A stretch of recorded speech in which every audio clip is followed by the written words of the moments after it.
Hi, this is the Galaxy Tab S9 Plus and I'll show you the fingerprint scanner test on this device. So now I'll make a couple of tries to unlock the device with my fingerprint and we'll see how fast this option is and does it works. So let's start.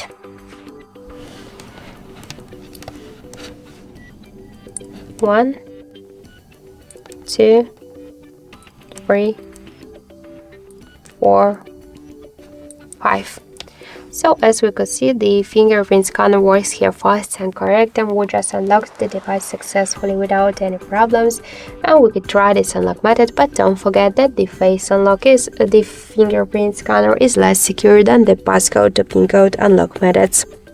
So that's it. Thank you for watching, and if you like this video, leave thumbs up and subscribe.